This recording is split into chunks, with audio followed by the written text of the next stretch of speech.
So, hello everyone. Welcome back to our interviews with the European Livestock Voice. Today we are going to speak with another member of the ELV, and he's Gustavo González-Quijano, and is the Secretary General of COTANCE. COTANCE is one of the partners, as I said, of the European Livestock Voice, and is the Confederation of National Association of Tanners and Dressers of the European Community. So basically, is the representative body of the European leather industry, and we are going to deepen this subject because leather is a very important byproduct of meat and a very important product in Europe in general. As Italian, I know pretty much about that. I'm from Milan, so leather was very present in my life in general.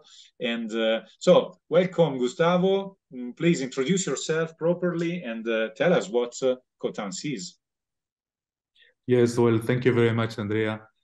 I am, as you said, Gustavo González-Quijano. I'm the Secretary General of this organization, which is a very long name, Confederation of National Associations. It's because it's an old body. COTANCE is already on the Brussels scene for over 50 years. We celebrated in 2019 our 50th anniversary, so it is an old lady, COTANCE, and what it is an umbrella organization. It brings together all the national associations of tanners and dressers of the European community, and today also beyond the European Union, because we have also with us the UK Leather Federation, which is our British member, and even the Brexit has not changed anything in that, because we are very much united in our organization in Europe. COTANCE is also the social partner at the European level with the trade unions. So we are the employer side, of course, and we deal in a technical committee, in a social dialogue committee, all the social affairs of the industry. And I have the honor also to chair the CEN TC 289, which is the standardization committee of the leather industry.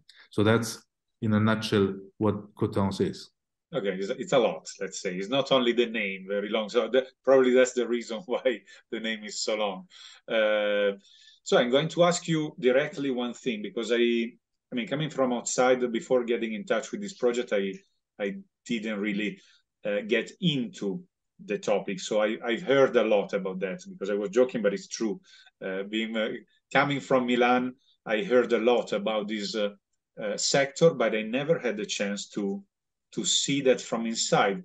And watching it from outside, the image is often the one of an impactful sector, let's say.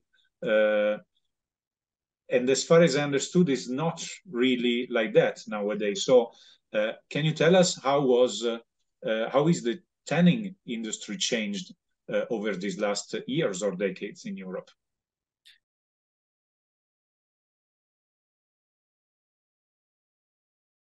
Yes, you're right. It's unfortunately the leather industry and the tanning sector has a very bad image still, and yet, because if you go on internet, if you Google leather or if you Google tanneries, you find you always fall on very nasty images of tanneries that exist in faraway countries and that are working in conditions that are not acceptable, of course, and that is people think that this is what they may have in the neighborhood, and that is really not the case, because in Europe the leather industry in Europe, and not only in Europe, there are also in some other countries, but we are talking about Europe here.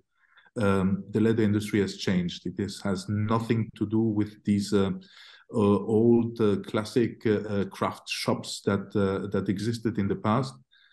That is our heritage, that we come from there. But today, tanneries are modern installations that have a working permit that employ only REACH-agreed chemicals.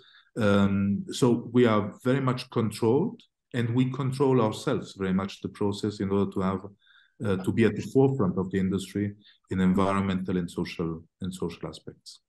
Okay, so once again, it's not new to me. They use images from some other continent to attack a European sector. It doesn't sound new to me when it's up when it comes to livestock, and it's pretty sad to hear about that. But again, I'm very glad to speak about that with you, to debunk some myth.